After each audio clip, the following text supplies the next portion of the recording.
for anyone that just joined us. No explanation on that. So we are going to be getting into a game between HuK and another this other guy. Yeah. And we're jumping in here now to map number 1, Runes of Ceres. You know? Which is Ares Fo Sinuri. Sneer. Snire. Yep. I think so. So we're going to get a nice PVZ here. Yeah, we will. PVZ. PVZ, we're in Canada. Yep. And HuK is Canadian. He totally is. So we're starting on here. Our purple Zerg player, it is 49U6, representing Team Pokemon. For anyone not figuring it out, that's, of course, the Roman numerals for his name. Oh. And in the top left corner, from Team Evil Geniuses, representing the barcode, it is HuK. Yay, HuK. Yep, scared of his own name and the power and weight that it brings with it. Oh, it does bring a lot of power and weight, doesn't it? A little bit. Like enough that he'd be top heavy. Yes. And would tend to fall over. Would be definitely. Makes him more scannable. Yes. Now, for the hatchery here, coming on out, got Protossy stuff happening. That probe just waiting for this gas to be finished. Patiently, though. Yeah, it's fine. You know what? Is TM34 dig? I think it is. Yes. So we might be seeing some Burrow play. I hope so. Out of Roman numerals. I do hope so. I'm going to call him Roman. Roman? From GTA 4. I know someone named Roman. It's a good name. Yeah. Yeah, it's a good name. It is. Yep. Roman Polanski. Exactly. That's who I know. Yeah. Oh, it's actually Shockwave. Oh, my goodness. I just got wrecked. Whoa. I just got top decked and wrecked. Whoa. Oh, that is true. Oh, did they change it? I'm sure it used to be a TM, but maybe not. I only know red. I am old. I'm an old man, so. There are 8 That's generations. True. As you can see, our observer has some pretty slick APM right there. Yeah. We do see an expansion coming down from HuK and taking that second gas. Meanwhile, the third hatch coming out from Roman, and no gas from him. Should be. That was actually 3 hatch before pool, so we should be seeing several queens building at once. Meanwhile, an adept coming out from HuK, just 1 gate. We are seeing some Protosses that like to go for Nexus first into 2-gate adept just to scout, but looks like HuK going for that gate and that Nexus. Playing a little bit safer.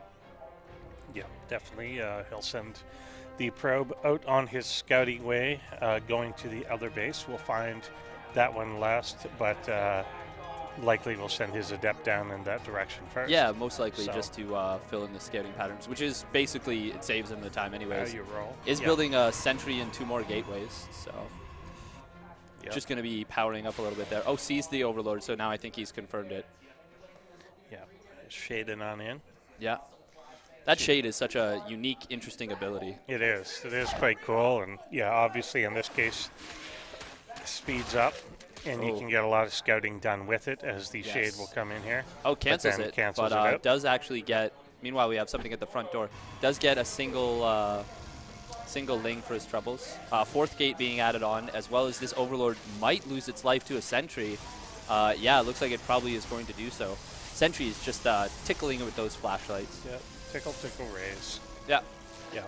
And the Roman does see the 4 gateways, so may be able to know that, 5th, and it is actually going to be a proxy gateway, which, in case anyone is unaware, actually does make it so that this is a regular warp-in speed pylon. Exactly, and the Ling has seen that, even though he hasn't really responded to it yet, so hopefully he has actually noticed it, finding the probe itself there as well. That's nice, but you really want to get that pylon down. Yeah. Especially if your opponent is building a mothership core and sends it across the map, it becomes very difficult to dislodge that. Yeah. Still, since the since the gateway is not warped in yet, it's going to be a slow warp in. But the next one will be, it should be 5 adepts, and it's going to be much quicker. Yep. Splitting those adepts. Split. Nice. I think he might be sending 1 to every base. Yes, he did. Oh, surrounded in the main. Not really doing any drone damage there. Going to pick off a couple drones in the natural. But HuK is actually droning behind this, probing behind this. Well, he was. Ooh, big, nice. Oh wow, two finishing shots right there. Yeah, 5 in the main here now. Kind of wandering around oddly. Yeah, that's going to be a shift command left over, I think. 19 workers killed. This is absolutely game-ending damage right here. A little bit. And yeah, this one likely will resolve itself quite quickly if Stalkers come in to reinforce. And Roaches are out now, but it's a little too late here. HuK showing some impressive class with that Adept splitting. And yeah, a couple Roaches pop out, but that's not going to be enough when you're down at 17 workers. Yeah, all of this still even has those 2 Adepts in the main. Yeah, those will get killed down, but these 5 Adepts and 5 Stalkers working together are not going to be stopped here, and GG is called in map number 1. HuK with no nonsense that game, absolutely coming in and just laying the stomp down on his opponent. Says, you can do what you want to do. I'm just going to do what I want to do, which is absolutely destroy you. And exactly. Yeah. Now I know how Kellezer must have felt. Exactly. That punk. And